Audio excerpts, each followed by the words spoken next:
রথযাত্রা উপলক্ষে আজ আমি বানাবো একটা ছোট্ট রথ। এই জন্য প্রথমে একটা খাতায় রাফ স্কেচ করে নিয়েছিলাম আর স্কেচ অনুযায়ী একটা কার্ডবোর্ড কেটে নিয়েছিলাম। এই যে যেখানে কাটা কাটা অংশগুলো দেখতে পাচ্ছ, এই অংশগুলোকে বাদ দিয়ে দুটো স্ট্রাকচার এই রকম টাইপের রেডি করে নিতে হবে। এরপরে যে কাটা অংশগুলো রয়েছে এটা শুধুমাত্র একটা স্ট্রাকচারেই করতে হবে, আর একটা করতে হবে না। এরপর খাতায় একটা মন্দির টাইপের রাফ স্কেচ করে কাট করে নিয়েছিলাম। এরপর সেই অনুযায়ী 4টে কার্ডবোর্ডের পিস করে নিয়েছি।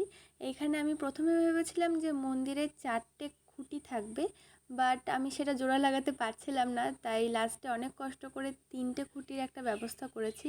মানে এই জিনিসটা 3টে লাগালে এইরকম একটা জিনিস আসবে, আর 4টে লাগালে একটু সুন্দর, বাট আমি 4টেরটা লাগাতে পারছিলাম না। এরপর আমি কিছু চাকা বানিয়ে নিয়েছি।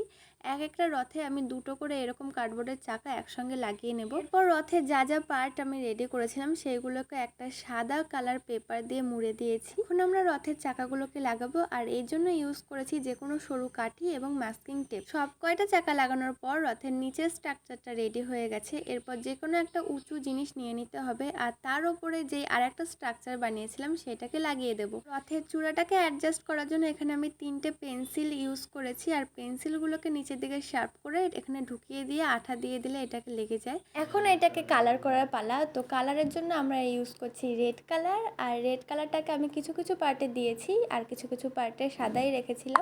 শেষে সুপার ক্লে দিয়ে কিছু ছোট বড় বল বানিয়ে উপরে অ্যাটাচ করে দিয়েছি, আর বানিয়েছিলাম ছোট্ট একটা পতাকা কাগজ দিয়ে, সেটাকে অ্যাটাচ করে দিলাম। শেষে একটা দড়ি লাগিয়ে নিলেই রথটা আমাদের রেডি হয়ে গেল টানার জন্য।